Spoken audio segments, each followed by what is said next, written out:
dull moment.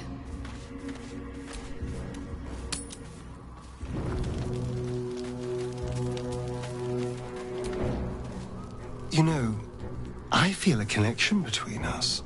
Like we're two souls walking the same path. You might be a little naive in the ways of the world, but I see promise in you. Ambition.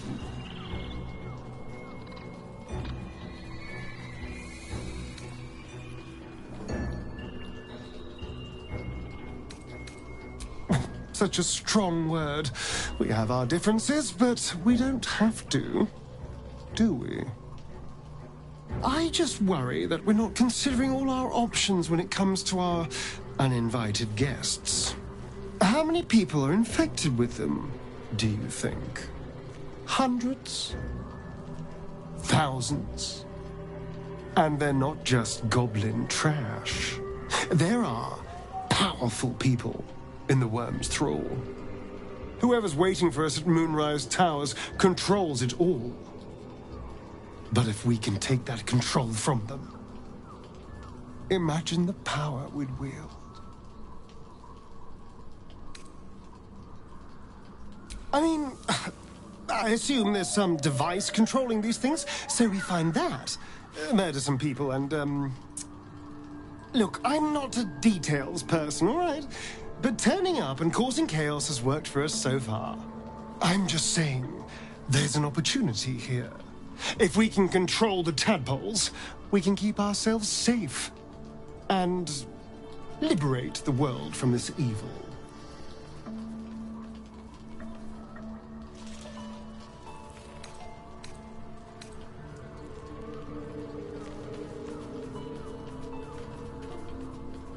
Do.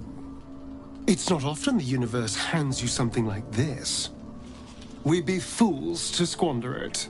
Of course, this all assumes we live long enough to find this, moonrise. But I'm feeling optimistic.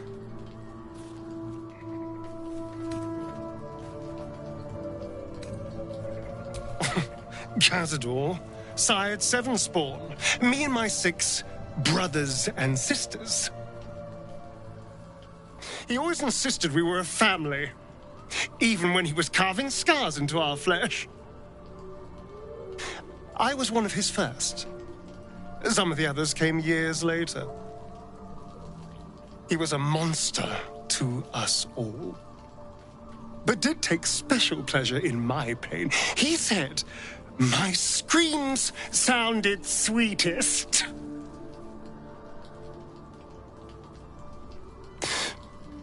And now that I'm gone, I don't know. I pity the other 6.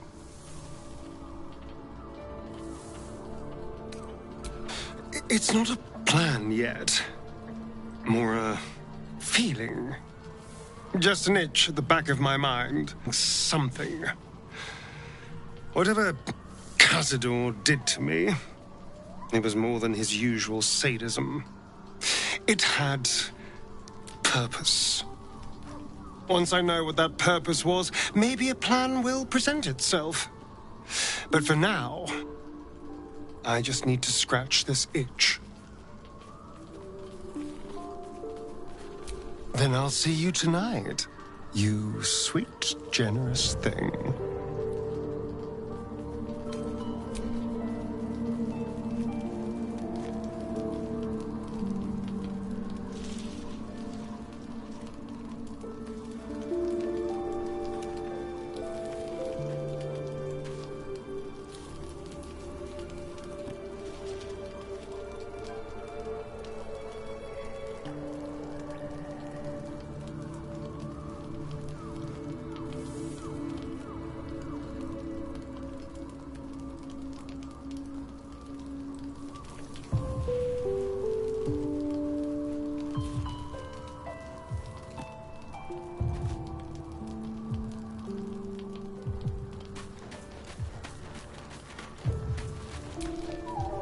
I've never seen such a concentration of shadow magic.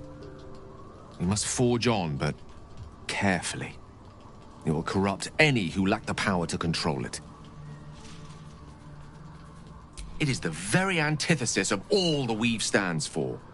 A magic of confusion and corruption, drawn forth only by those desperate or damned enough to accept its degradations. Followers of Mystra, those who call on the true Weave, are expressly forbidden to indulge it.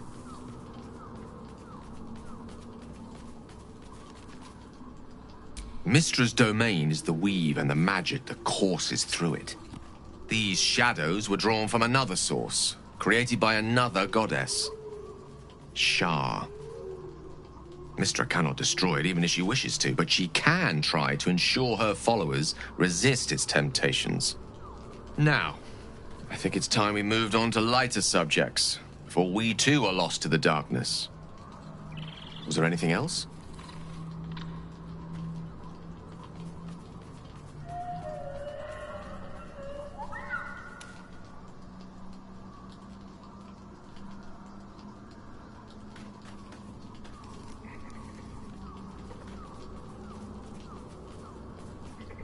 She expects those who seek to use the Weave to do so honestly, and with respect for its potential to destroy, as well as its potential to save.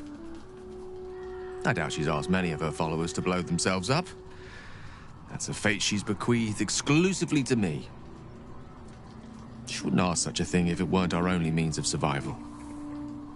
However much she's annoyed at me.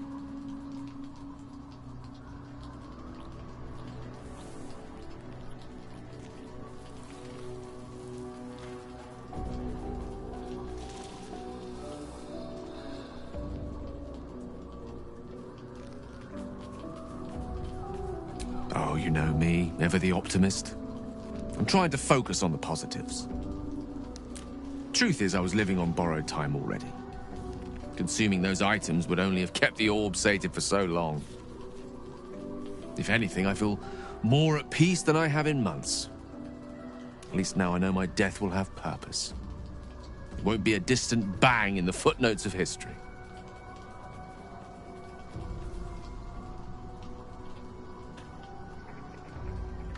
No doubt she has the power to do so, but as for the permission, Ao would not look kindly on her meddling in mortal affairs. Divine intervention has a tendency to make things worse, not better. As for Elminster, he saved the realms more times than legend can recount. Easy feat, even for him. My orb is the best chance we have, and only I can wield it.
Such a pastoral escape.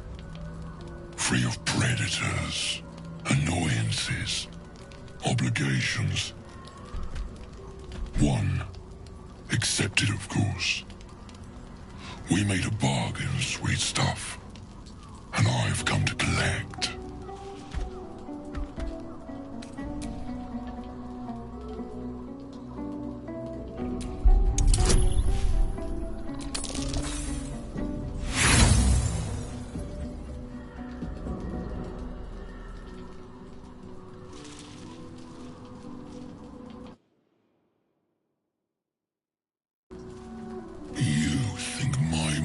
So flaccid.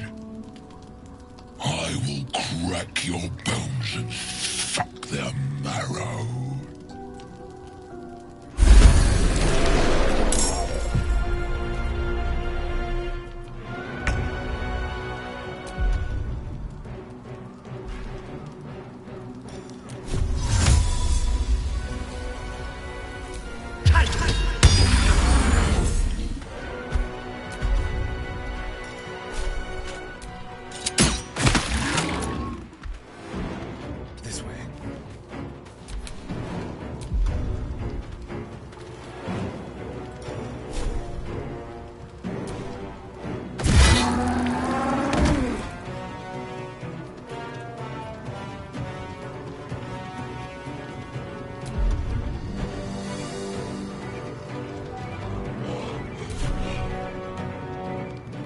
On the move.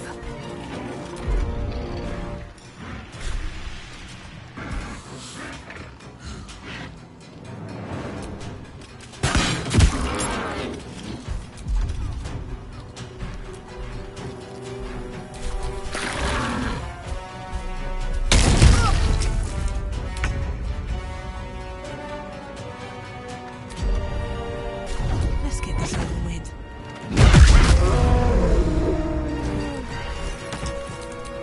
Hungry for the slaughter. Where do I go from here? Try me.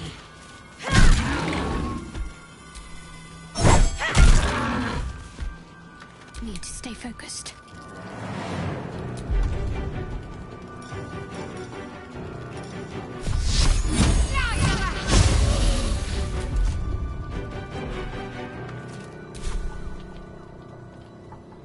On the move.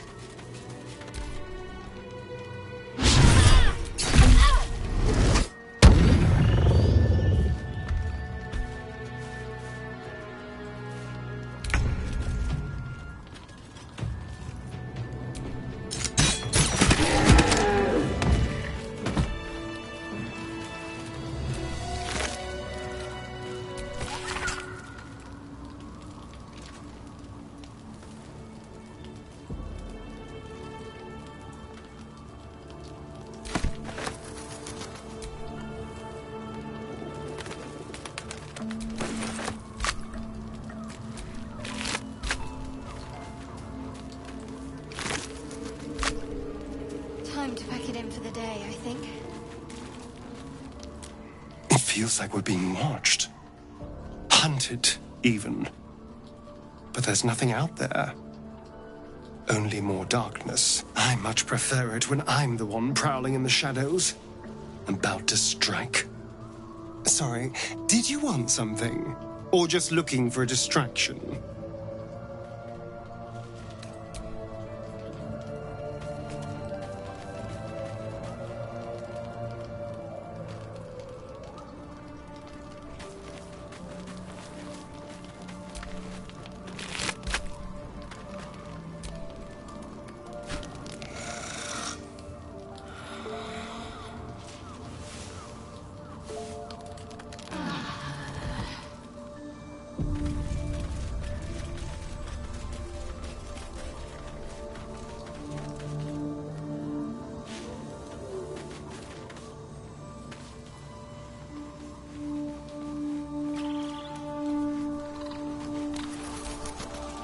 I sought to reach a Githyanki creche and be rid of these tadpoles. Now we stalk forgotten lands haunted by darkness.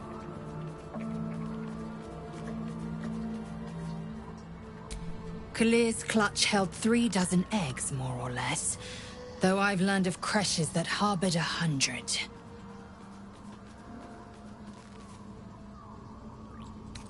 Shukiani. Githyanki chosen by Vlaakith herself to bear young. The Queen assigns when and where they must lay, and how many eggs they must bear. The Shukiani pass their eggs in the material plane. In the astral, time barely passes. It is a meticulous process, carefully timed so that the eggs hatch at once.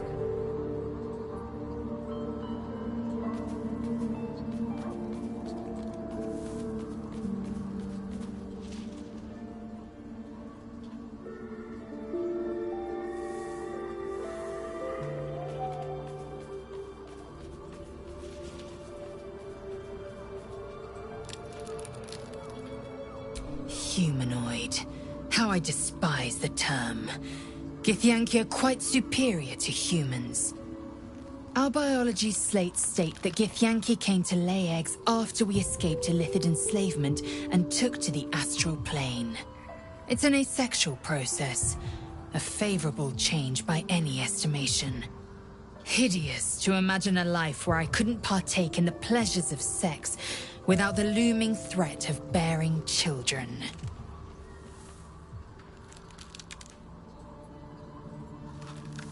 Go on then.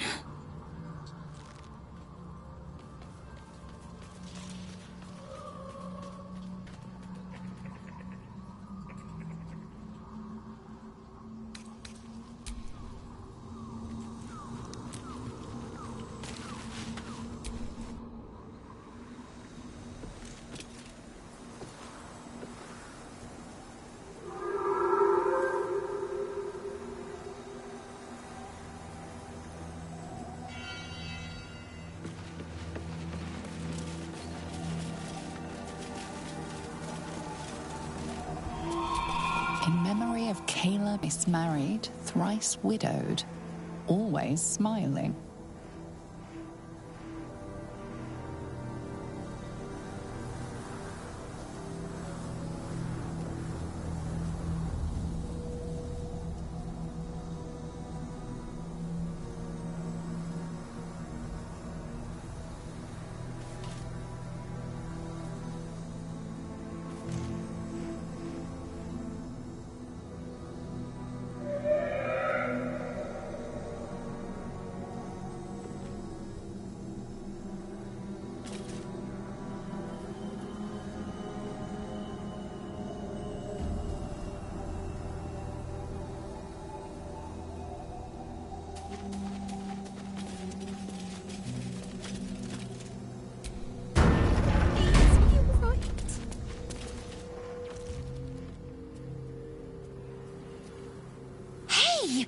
I know you.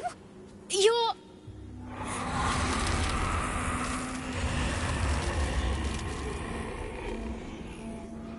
Twist 'em up.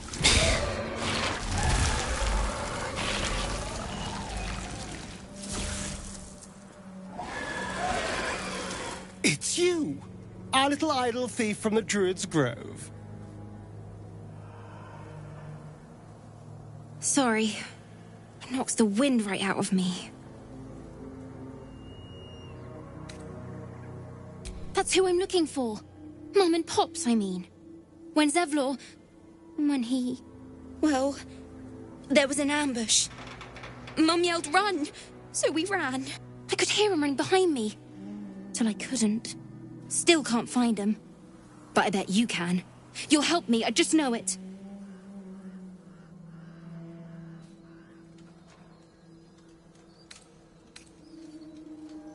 Thanks, miss. I knew you'd help me again. The vines won't last forever.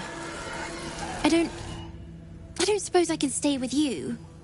Just till you find Mum and Pops. I won't be any trouble, I swear it.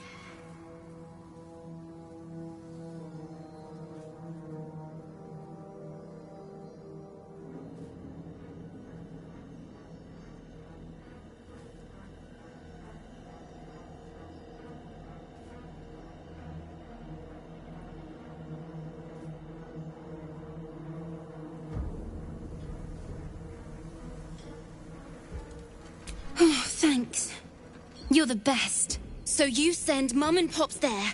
I'll be waiting, hero lady.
You sense a matriarch's flush of pride. She will soon be a grandmother, and the child will bear her name, Maldred. You sense a swell of grief. Before the shadows took her, this woman mourned someone lost in battle.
In memory of Reuven Corley, who lived stoically and died without complaint.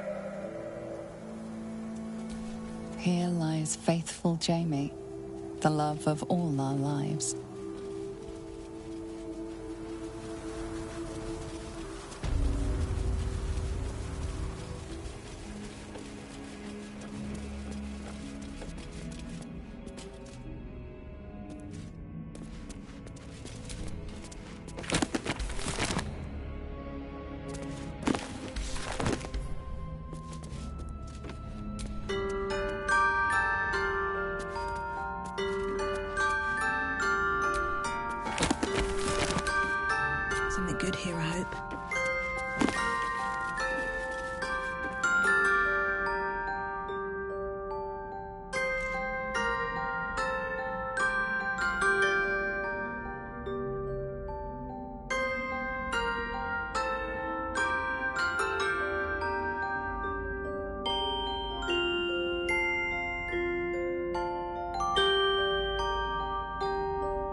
Don't call the doctor yet.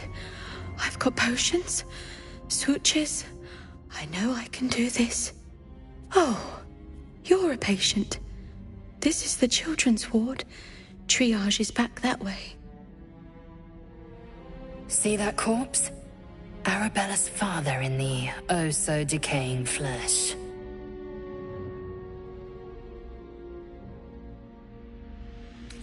I will sell you what I can, once I've stabilized the patient.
Not dead, merely medicated to ease the pain.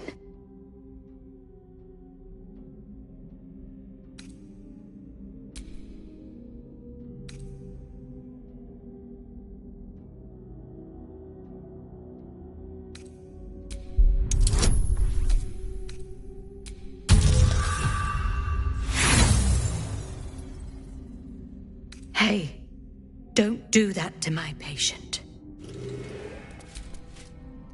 I'll do better.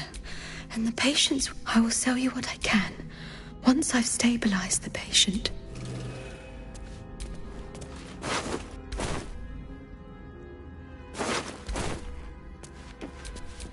Keep your distance, darling. Don't call the doctor yet. Oh, you're a patient. This is the children's ward. Triage is back that way. I will sell you what I can, once I've not dead, merely medicated to ease the pain.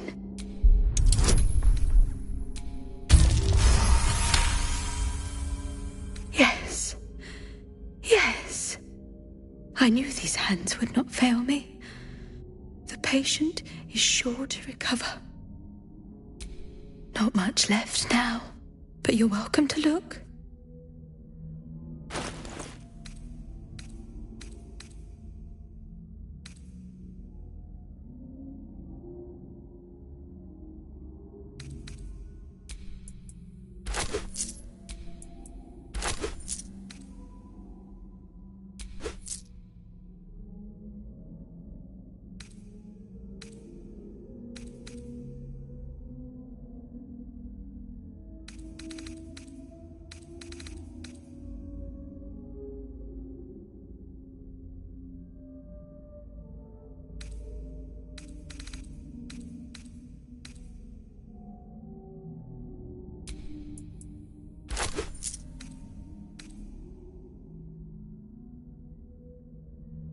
Now, if you'll...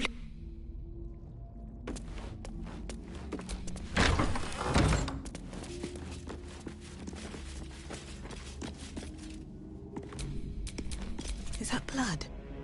No, never mind.